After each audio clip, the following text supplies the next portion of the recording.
the church and how it began and all these different things, we have a tendency to talk about the men who did this and the men who did that.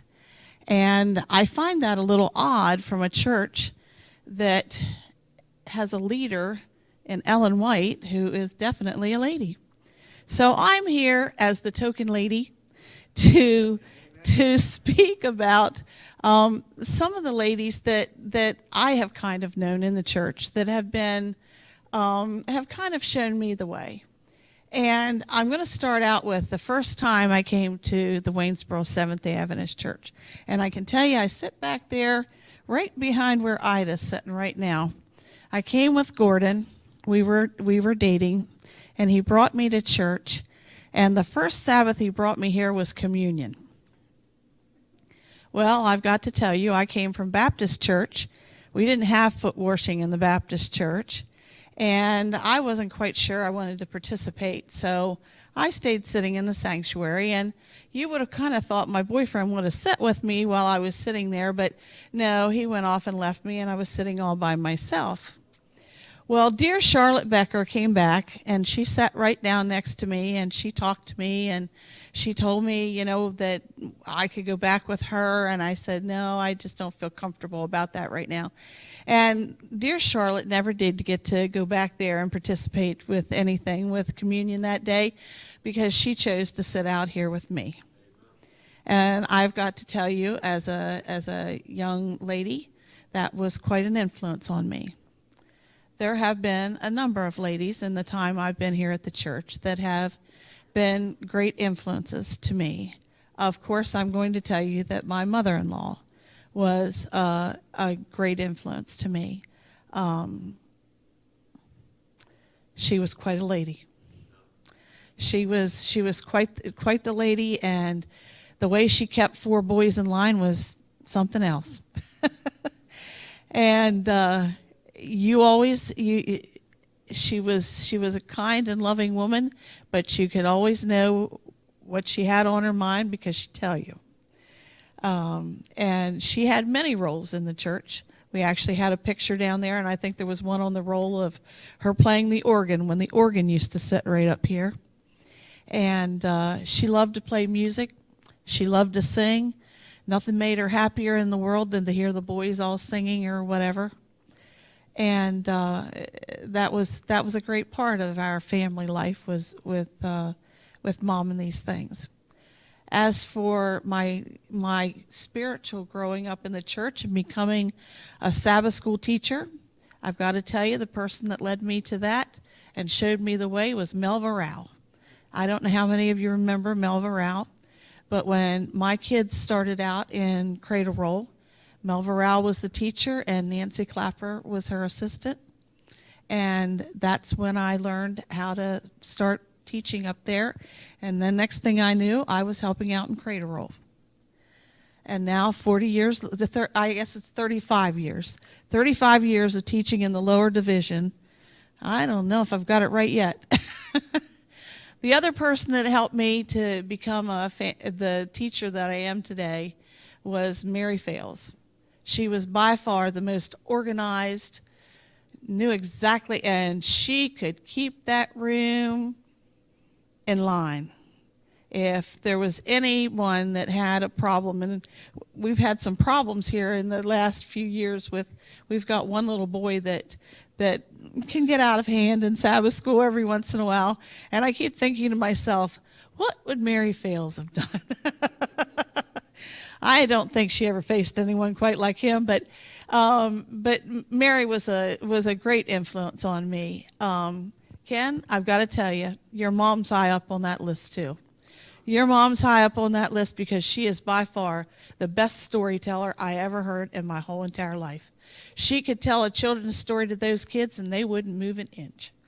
She just grasped you in your hand, and she was a fantastic person from everything she did, from being a head deaconess to whatever she did.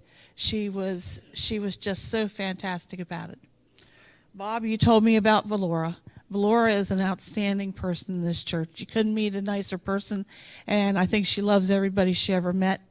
And And I found, we discussed this in our 70th anniversary, except for Harry Starkey, I believe all of the treasurers have been women. Obviously, you men don't know how to take care of the books. That went from Dorothy Cowdrick to my mother-in-law to Valora, all these ladies in the church that have led out in these ways, and we've even had Peggy Easley is a person I think of a lot because she's got a real gift for her health ministry, and she started quite a thing with her Eating for Health Supper Club, and became our first elder. And now we have an elder in our church that's a lady, and that's Rachel Berman. And Rachel is a fantastic teacher also. She is just wonderful at what she does. We've got fantastic teachers in all of our divisions today, and I can't tell you that almost everyone that I have ever participated with. Kristen here is a fantastic vacation Bible school leader, and I still miss her doing vacation Bible school. Elaine Petula and Carol Roan, two fantastic ladies, absolutely fantastic ladies, would give you anything that you wanted, would help you in any way they could. And they are the tried and the true of going to the New Hope Shelter for supper. And anytime you ask them to bring something, they're always willing. They're always helpful. And they always have a smile and a hug for somebody. My dear buddy Ida back here.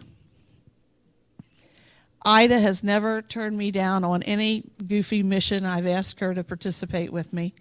Even when we both knew, it has a lot to do with like the 70th anniversary we volunteered to take care of downstairs. Yeah, that's right, I did. I volunteered you. They said, who's going to do it? And I said, Ida.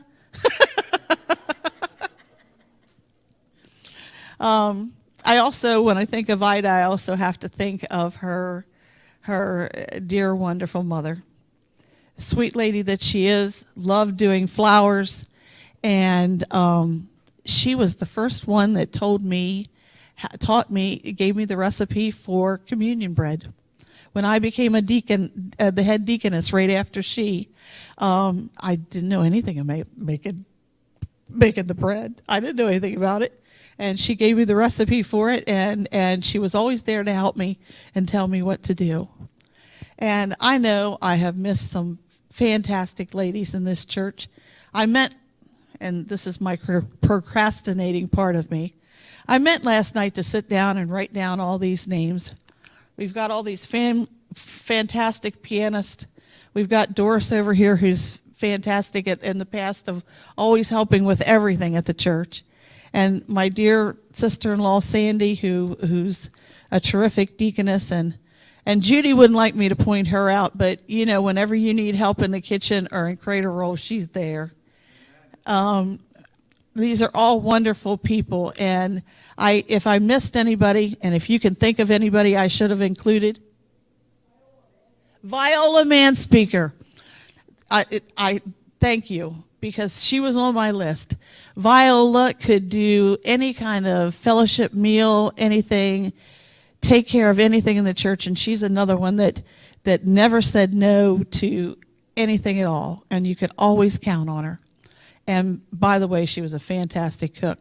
And I will tell you this, there are fantastic cooks in this Adventist church here in Waynesboro. That's the truth. But I'm also going to give a heads up to all the ladies who have ever gone through I'm trying to think the best way to put it. You've got to rush around on Saturday morning, get all your kids ready, be in the car, and your husband's ready to go, and he doesn't know why you're not ready at the same time. Gordon did that to me one time. He got impatient. I had gotten the kids all ready, and Gordon went out and beeped the horn. I will tell you That was the last time Gordon beeped the horn, when he was ready before I was to go to church. But I want to give a heads up to all those ladies, because you know what?